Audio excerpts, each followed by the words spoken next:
So let's start this. Where we left off last time is we talked about factoring trinomials. What we're doing is unfoiling them. Okay, so just the reverse process of multiplying is factoring. So I'm just going to give 3 real quick review problems to do. I'm going to give you 2 or 3 minutes. I'm hoping you've done some homework. If not, hopefully this prompts you to want to. So here are 3 quick problems. X squared plus 15x plus 56. Then y squared minus 4y minus 21.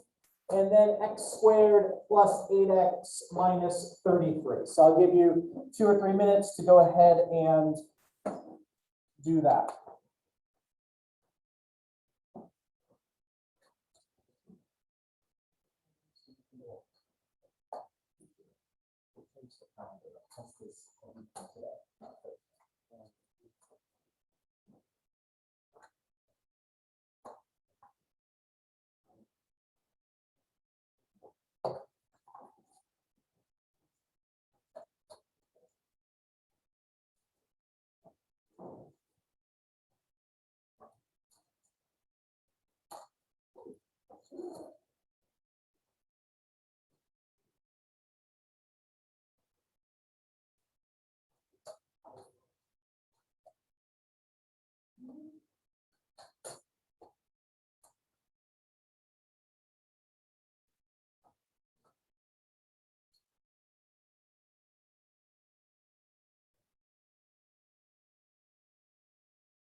Have another minute.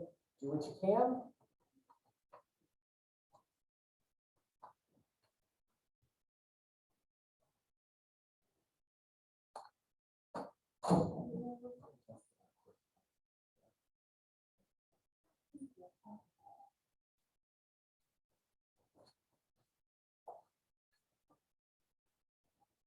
So once again, these 3 problems are reviewed. This is where we've been already, okay, in our effort to factor. So just to get you up to speed real quick, the premise that we have here is because there is a 1 in front of the x squared, okay, my first, if I'm thinking about when I multiply, my firsts give me this first term, my lasts give me this last term. And because there's a 1 here, which contributes nothing to my multiplication, to my products, this, my outers and my inners, is just the same factors that I use right here for 56. Okay, that is the real quick Cliff Notes version of what we talked about last time. So here we go. I'm unfoiling this problem. Okay, so we're factoring, we're creating a product. Sometimes it's good to have an expression that's all multiplied together. Sometimes it's going to be good in your math life to have something factored. So here we go. What's my only option for my firsts? X times X. That's why this is the simpler. Remember, simple doesn't mean easy, but that's why this is the simpler situation, is there's only one option, X and X. I can move on. This positive right here, I'm not worried about the 56 yet. This positive, what does that tell me about my sign options? They're going to be the same, but then yes, you're looking ahead, they're both going to be positive. Okay, so both positive. Again, you might be saying why? Well, they're both going to be the same because this is my lasts when I FOIL. And the only way to get a positive number when you multiply is either two positives, two negatives. The signs have to be the same. So we chose two positives because I want plus 15 here. And then what are the two factors of 56 that are going to work? 7 and 8. Yep. There are other factors of 56, but the reason that one is the right choice is 8 plus 7 is 15. Does anyone have any sort of question before we move on? Some of these same questions we're using to factor here are going to be similar to the questions we're going to ask in just a moment when I put a number that's not 1 in front of the squared term. All right, next. Here I've got y squared minus 4y minus 21. So this problem just has a little bit different of a sign. So here we go. Again, I'm not going to bore you with this question. The only option I have for y squared is y times y. This time my 21 is negative. What does that tell me about the signs? They have to be different. Again, because this is the term that comes from my lasts when I'm multiplying. And the only way to get negative when you multiply is to have a positive and a negative, or a negative and a positive. Don't worry about the order. If you have your negative factor first and your positive second, that's fine. And then our mindset changes just a little bit. Instead of thinking of the two numbers that add up because they're going in the same direction on the number line, these numbers are now going in opposite directions. So I want the two factors of 21 that are now 4 apart. And what are those? Okay. 3 is positive. Since you said that, why did you say the 3 is positive and the 7 is negative?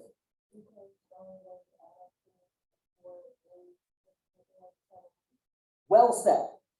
Because I need a -4 when I add them up. The -1 wins. And so the -1 has to be the number of larger value. So the negative goes in front of the 7.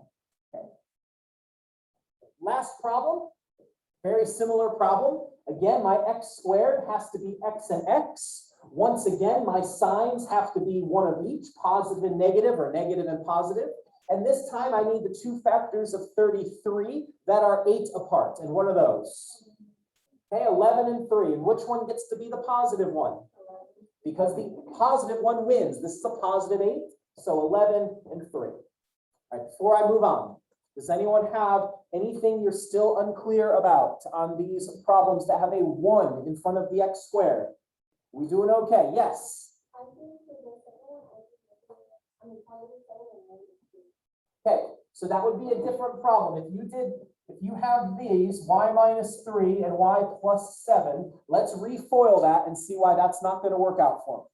Okay, so you've got the proper signs, you just have now them attributed with the wrong numbers. And here's why. When I do my firsts, y times y is y squared, that's great. My outers are plus 7y. My inners, minus 3y. My lasts, minus 21. So you've got the right firsts, you've got the right lasts, but here's the problem. What is positive 7 minus 3? That is positive 4y. We need a negative 4y. And that's why I have to have the negative with the 7. I will clarify this because sometimes this is a student concern and maybe you're just too shy to ask this question. If Perkster, I have y minus 7 and y plus 3, so you have the same exact factors, you just have them in the opposite order, that's fine. Okay, that doesn't matter at all. Okay, so as long as you have the y minus 7 somewhere, and as long as you have the y plus 3 somewhere, these are the same. All right. Great question, glad you asked it.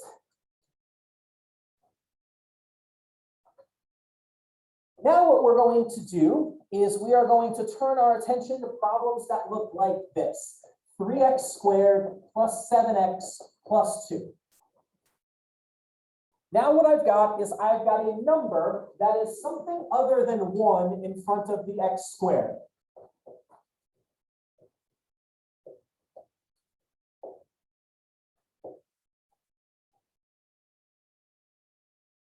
I want to reiterate, because when you take this test that's coming up a week from now, according to our revised calendar, When you take the test that's coming up a week from now, I want you to be super clear on process.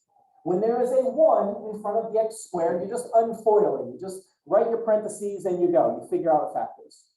Now, with the 3 here, this complicates things just a little bit. Now, there are several ways to factor. Okay? My algebra teacher, Miss Hilliard, from 30 years ago, she taught us to guess and check. I don't teach guess and check because it takes, while it's a good way to do it, it takes a little while to get used to. If that's how you factor, super. I don't care how you factor. I just want you to be able to be good at it. Okay? There's other ways. A student showed me something that involves some division. It's great. I couldn't replicate it because I don't remember what it was. But the method I'm going to show you, because I only have time to show you one method, okay, is I'm going to show you what's called the grouping method. We're going to take advantage of something we learned last time, hopefully practiced between seeing each other in the intervening 5 days. We're going to use the grouping method. But I want to reiterate one more time, if you are comfortable factoring a different way, okay, on the test, I am not going to say you have to do this by the grouping method. So if you know a different method, you know, the box method or the California method or whatever other method, it's totally fine by me. Okay, so this is not part of your grade. But if you don't have a way, or if you struggle to factor, here is a good method that works every time. You're going to do the same thing every time, and that's why I like to teach this. So here it goes. Here's how you do the grouping method to factor something that has a number other than 1 in front of the x squared. Step number 1, I have to take into account this 3. And now it's not just the factors of the 2 that matter, it's the factors of the 3. So what we're going to do is we're going to multiply these 2 numbers together. 3 times 2, since they're both positive, 3 times 2 is positive 6.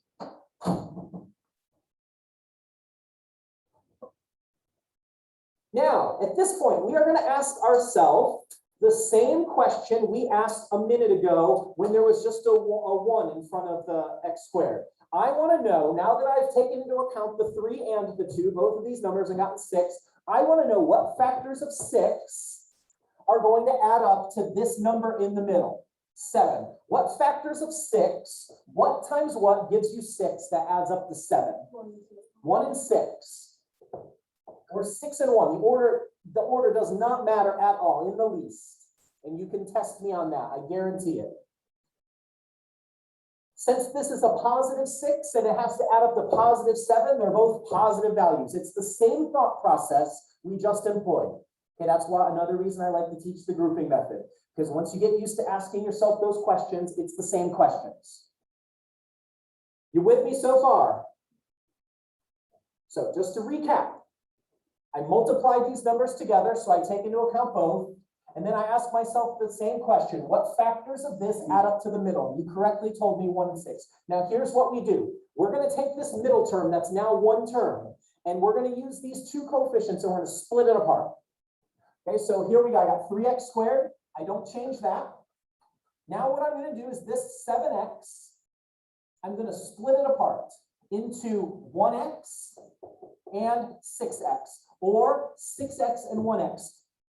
You cannot get it wrong if you have a different order than me right here. You will get the same thing. Final answer will be the same. And then plus 2. So 1x and 6x, that still adds up to 7, right? Would you agree with that? Okay, I've not changed the problem at all. I've just changed its structure. Instead of having 3 terms with 1 in the middle, I have 4 terms with 2 terms in the middle. And the reason we do this is so now when I have 4 terms, what method of factoring did we talk about last time that we can use when we have 4 terms? Grouping. That's why it's called the grouping method. So the rest of this, hopefully, if you've done a little bit of homework, looks familiar. If not, you just get to practice the grouping method.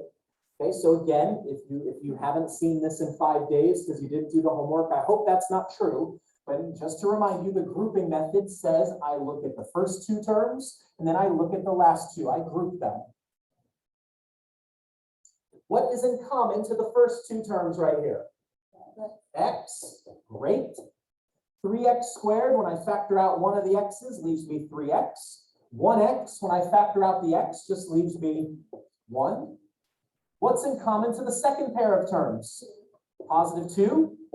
6x divided by 2 is 3x. 2 divided by 2 is 1. Did the grouping work? How do I know the grouping works? It's got the exact same thing in parentheses. At this point, now remember, this is my promise to you about our test that we will have in a week. Everything on the test is factorable. So if at this point, if you have anything different in the parentheses, you probably just made an arithmetic mistake. So go back and check. Okay, don't write not factorable. Okay, because everything will be factorable on the test. All right, so grouping worked. I'm good. So I'm going to factor out that 3x plus 1. There's just one of them in each term, so I just have 1 when I factor. And then when I factor out the 3x plus 1 from the first, what's left? X. When I factor out the 3x plus 1 from the second, what's left? Plus 2. And remember, even though I'm, just for time's sake, I'm not going to do this, if you want to know with 100% certainty that you've got this problem right, just FOIL, okay, and check it real quick, and you will get what we started with. Okay, we've now factored it. We've written it as a product. Question, comment, or concern? I know there's several steps here. Okay, so I'm going to give you the opportunity to go through and work them. So here you go. Here's your first example of this. 5x squared plus 13x plus 6. Go ahead and employ any method that you want, but if you're learning something new, the grouping method.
Just a quick question. I just want to make sure we're all working in the same direction. What is the number that you are looking at the factors of? Okay. 5 times 6 is 30. Yes. And so your next question, if you didn't know where to start, or if you start with the wrong number, your next question now is what factors of 30 are going to add up to 13? Okay. If you factored this another way, then we will meet at the end and you can see if you got this right or not. Remember, you don't have to employ this method, but if you don't know how to factor, you struggle with it, this is a great method to use.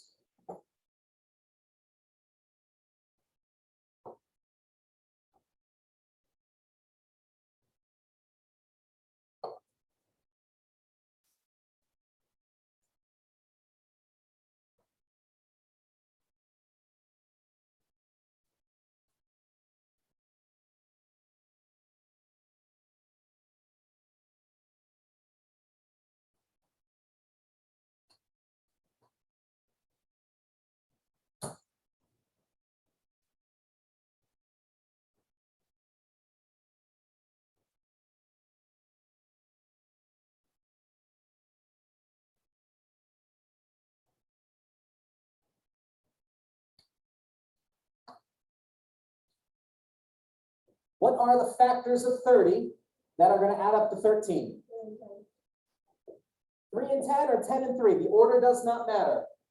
I'm going to put the 3 first because that's what I was told. But if you did this and you put the 10 first, your grouping step will look different because you have it in a different order, but our final answer will be exactly the same. There'll be absolutely no difference. Okay, so if you got a difference, then let's talk about it.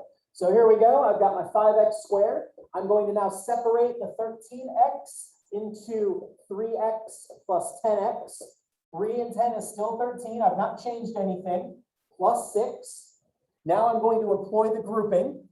So the grouping says my first two terms, and what they have in common is an x. 5x squared divided by x leaves 5x. 3x divided by x leaves 3. The last pair of terms, they have a 2 in common. And so 10x divided by 2 is 5x. 6 divided by 2 is 3. My grouping worked. And so my first factor here, when I factor that out, is 5x plus 3.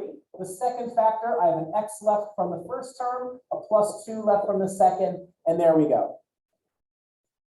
You'll notice if you put the 10x here and then the 3x here, when you factor, you have the x plus 2 in parentheses for both, okay? But we end up with the same thing. So there should be no difference. Anybody got a question, comment, or concern? It's just your first example, so if you made a mistake, it's okay. We'll try another one.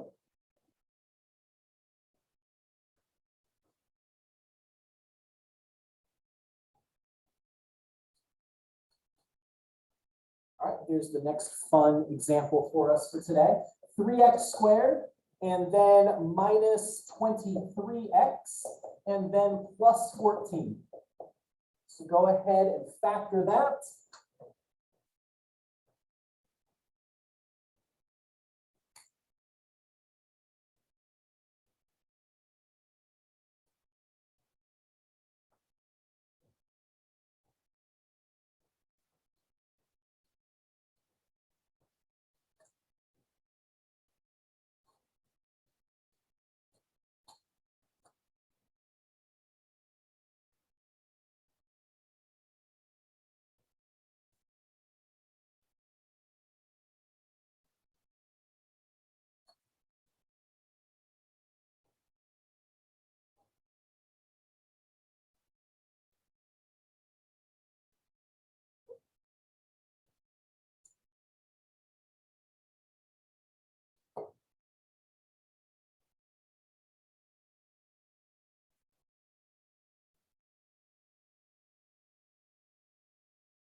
I'm going to get started. Check your work with mine. If you have a question, please don't be shy. Yeah, I know this is difficult stuff. I just want you to learn it well so that when you go to use it, in the next unit, the next class, that you feel pretty good about it. So here we go. First thing I'm going to do is I'm going to multiply the first and the last, the 3 times the 14. 3 times the 14 is 42. So I need now the 2 factors of 42 to add 23. Well, 42, it's a little bit of a larger number. So even if you don't see it right away, pick whatever factor you know. Don't be afraid to use your calculator if you need to. That's why we let you use it as a tool in here. If this was me doing this problem for the first time, my mind would race right away to 6 times 7 is 42. 6 and 7. But do 6 and 7 add up to 23? No. Well, here's what I have done. Okay, so this is what I'm just trying to teach you here, is don't be intimidated by whatever this number is. Just break it down into something. Now 6 and 7 are more manageable factors. I can see that, oh, I know that 3 goes into 6. So then I take my calculator and I say, how many times is 3 going to 42? And you do that, it goes 14 times. Well, 3 and 14 is 17. It's not 23, so I still haven't quite gotten it. I also see 2 goes into 6. How many times does 2 go into 42? Well, 2 goes in 21 times. 2 and 21 is 23. So I've just been persistent. I've just broken the number down into manageable parts. Okay, so again, I promise you on the test, everything will be factorable. So don't get disturbed. Use your calculator and come up with the factors. Now, here's one other thing. This is the one little tiny difference in this problem. Okay, I have a positive 14, so I know that the numbers have to have the same sign, but this time, what does the sign of the numbers have to be? Negative. And remember, it's the same questions we were asking earlier when there was a 1 in front of the square. So both of these have to be negative. It does not matter what order you put these two numbers into the problem. I have it in this order just because no super secret reason. That's just how I wrote it down. So I'm going to do this: 3x squared minus 2x minus 21x plus 14. I'm going to stop here because this is the new bit. Any question about anything that I've done and why you did something different and why that might not be quite it? Don't be shy with me. I appreciate that I'm doing an amazing job here today. All right, so here we go. I'm going to do the grouping step now. These first two terms has an x. In my situation, if you put the 21 here, the 21x, then you factored out a 3x. Okay, so just know we will end in the same place. Okay, but our journey looks a little different. 3x squared divided by x leaves 3x. Negative 2x divided by x leaves negative 2. Again, I'm drawing on what we talked about last week. I've got a positive x term and a negative number term. I've got a negative x term, a positive number term. So whatever else I factor out, I have to factor out a what here? A negative. I got to make the signs the same. And what's in common is 21 and 14. So a negative divided by a negative, 21 divided by 7 makes a positive 3x. A positive divided by a negative, 14 divided by 7 leaves negative 2. Grouping worked, which is a relief. So I will factor out that 3x minus 2. From the first term, I have an x. From the second term, a minus 7. No matter what you did, no matter how you factored it, whether you used a whole completely different method that you were taught in high school, this should be the pair of factors you're staring at. All right, here's another one. I'm just going to do several examples to get used to this process. So just in case you didn't catch on the sign in there, the negative in the middle, I've got another one that's very similar, just so you can redeem any mistakes you made. So 4x squared minus 24x plus 35.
get started, keep working, compare notes, ask whatever questions. So 4 times 35, that is going to be 140. So again, a little bit of a larger number for us here.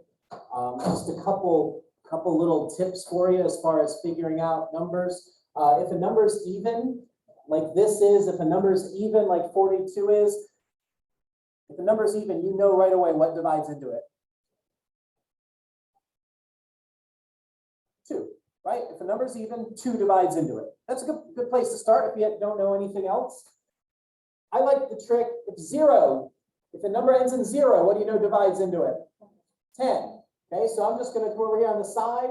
I know that 10 times 14 is 140. What's 10 plus 14?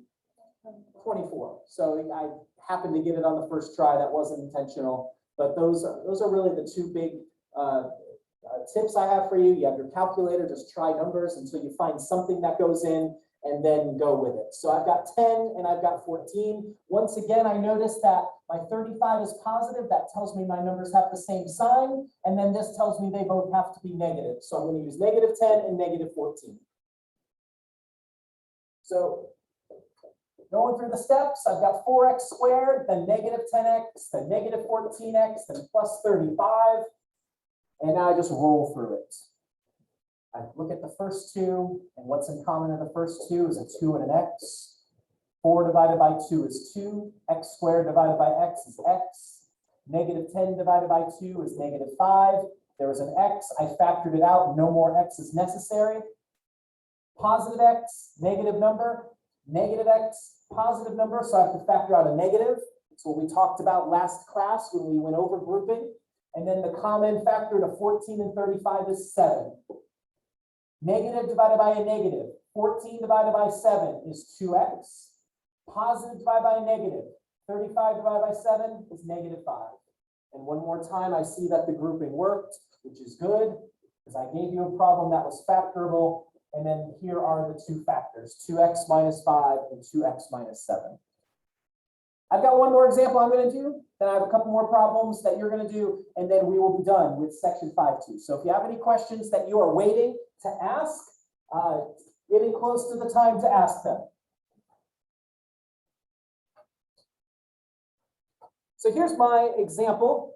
Let's say I have 12y squared and then minus 5y minus 2. So this is the first problem that my lasts are negative when I'm going to employ the grouping method. It doesn't really change anything, but I just want to make sure that we step through this one together. So when I multiply these, 12 times negative 2, 12 times negative 2 is what? Okay, now it's negative 24.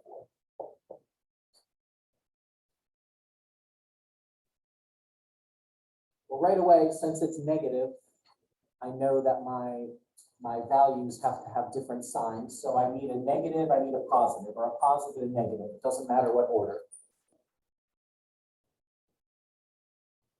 Just like before, my mindset changes just a little bit. I'm not looking for the 2 factors of 24 that add up. Now that they have different signs, I need the 2 factors of 24 that are 5 apart. And what 2 factors of 24 are 5 apart? Sure, 8 and 3. Again, if you didn't see it right away, write down whatever factors you know. 4 and 6, 12, oops, 6, 2 and 12. Start with some pair of factors that you know, and then go from there. Okay, there will be factors, but 8 and 3 are going to be the 1, and I'm going to make the 8 negative because I need a negative 5. So the 8's going to be negative, but the 3's positive.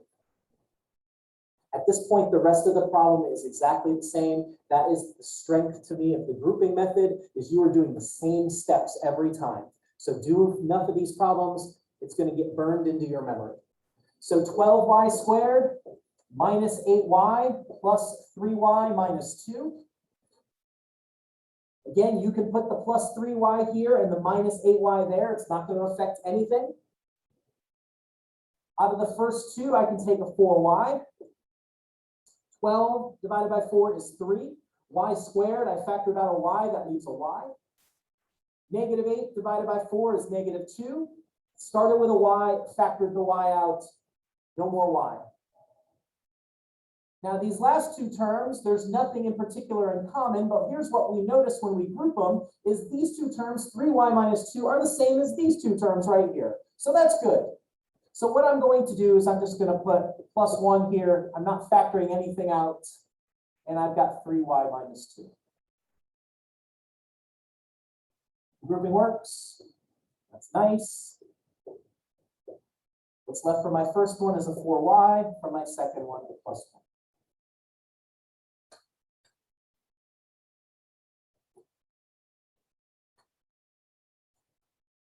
All right, here's one with a negative last term so that you can go through and roll through the process. So if there's anything we need to talk about, please bring it up. 8x squared minus 10x minus 3.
All right, so I multiplied the 8 times the negative 3, got negative 24. So again, it's a negative, so I need different signed numbers. And what are the two factors of 24 that are 10 apart? Negative 12, positive 2. And in case you don't know why we made the 12 negative, when I add them up, I need them to add up to negative 10. If you used 4 and 6, I get it, common mistake, this happens. Remember, 4 and 6, they add up to 10 when they have the same sign. Okay, so if I needed same signed numbers that are factors of 24 that add up to 10, that I'd use. Okay, but when they're different signs, the negative 6 and positive 4 would be a negative 2, would not give me the outcome I need. Okay, so I understand that mistake. So just be careful, making sure that you're taking into account the signs of the numbers that you're using. So the rest of this, I'm gonna kind of jet through this. If you are not doing well with factoring by grouping, then let's talk. Okay, stay after class. We'll work a problem together. If the grouping part of this is throwing you for a loop, out of the first two terms, I can take a 2x. 8 divided by 2 is 4x. 2x divided by 2x leaves me plus 1. Remember, we need that plus 1 so that I still have two terms. Both of these terms here are negative, so I'm going to factor out a negative. And 12 and 3 have a 3 in common. 12 divided by 3 is 4x. Negative 3 divided by negative 3, a negative divided by negative is positive 1. Factor out that 4x plus 1, 2x left from the first term, minus 3 from the second. We're down to the final couple problems from this section. So here's second to last problem. It's negative 6r squared minus 13r plus 5. I'm going to give you a second to write that down, and then you're going to do the first step for me. The purpose to this problem is not just to give you another problem to torture you. I just want to make sure that I cover all the bases of things that you need to see. So this one, in addition to having a number that's not 1 in front of the squared term, it's also negative. Okay, when that happens to you, the thing that's going to make your life easiest, no matter how you factor, whether you use the grouping method or whether you guess and check, whether you use the box method, whether you use whatever method, okay, you don't want this negative there. Okay, it makes the thought process a little more complicated. So step number 1, when you have a negative leading term, factor out the negative.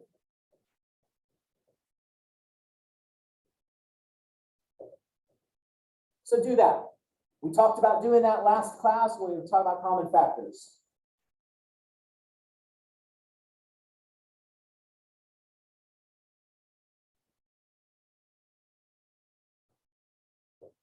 When I factor out the negative, or a -1, if you write a -1 there, does not bother me either way. When I factor out the negative, what's my first term left? Positive times negative is negative. What's my middle term going to be? Positive 13r. Positive times negative is negative. What's my last term going to be? -5. Negative times negative is positive. Okay, so I factored out the negative. Now, what I want you to do now, I'm going to give you 90 seconds to make as much progress as you can. Just cover up the negative. Don't worry about it. I'll tell you what to do with it if you don't know when we get to the problem. Factor this trinomial out. Use the grouping method or whatever method you're using to factor that.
Just as an aside, this is another factor when we're looking at factors of -30 that are going to add up to +13.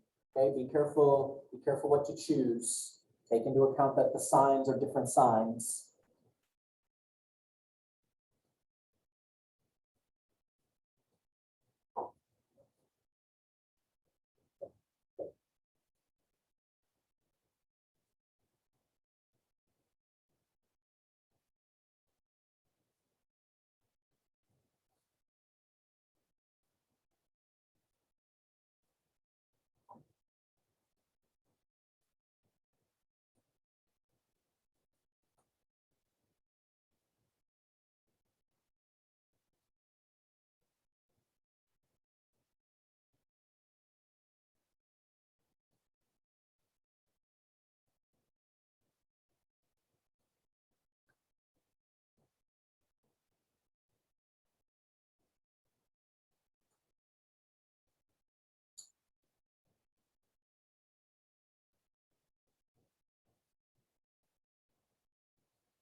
Okay, so I'm just going to get started again. If you're working, keep working. I'm not trying to rush you. So 6 times -5. I'm not worried about this negative outside. I've got my thumb over it. We'll talk about that at the end. So 6 times -5 is -30.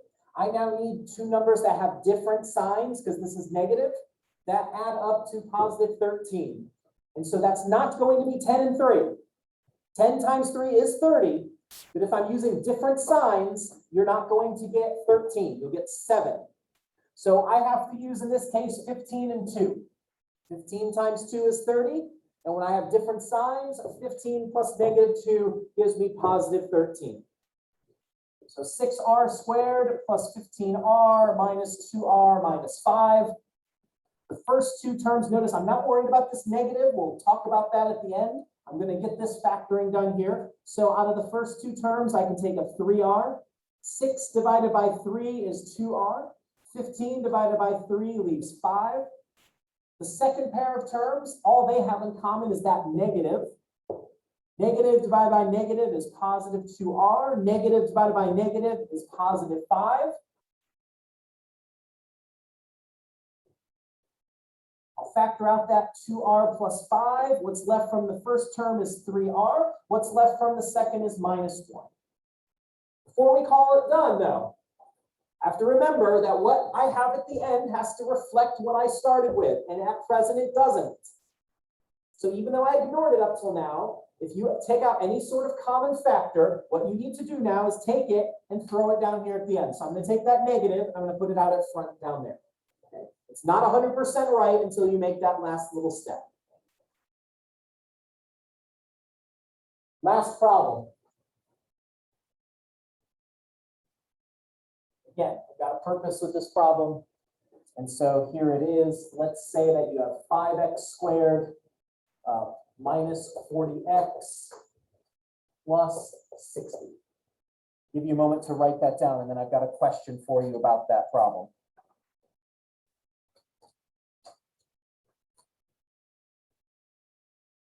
Now, I know we have a number that is not 1 in front of the x squared, but before you get all excited and start saying, okay, 5 times 60 is 300 and go from there, we always want to work with the smallest numbers possible, right? We always want to factor completely.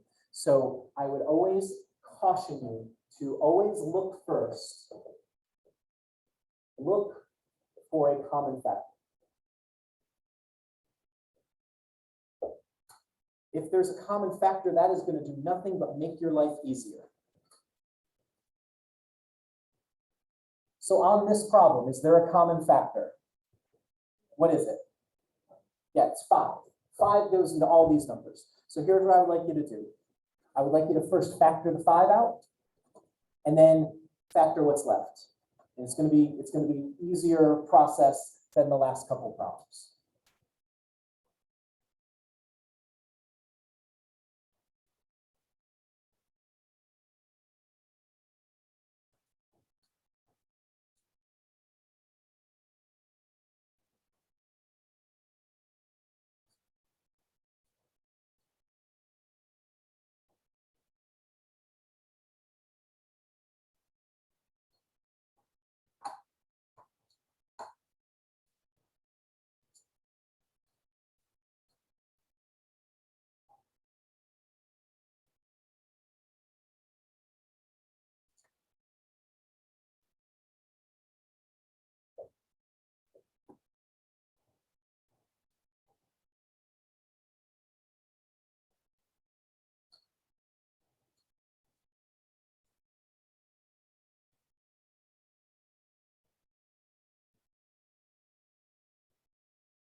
All right, when I factor the 5 out, 5x squared divided by 5 leaves x squared. Oh, so I've turned this problem that looked like I was going to have to use the grouping method. Now I've got a 1 in front of the x squared. It's just an unfoiling. It's going to take me a lot less time. Negative 40 divided by 5 is negative 8x. 60 divided by 5 is plus 12. So when I go to foil, or excuse me, unfoil this, the only factors that work for the x squared are x and x. My signs are going to be the same. They're both going to be negative. The two factors of 12 that add up to 8 are 6 and 2, or 2 and 6. And once again, last thing to tell you is whenever you factor anything out, whether it's a negative, which I erased that problem, or whether it's a number, the last thing to do is put it out in front. It is part of the final answer. It has to be there. All right, before we go to the next section, any questions, comments, anything we need to talk about in more detail?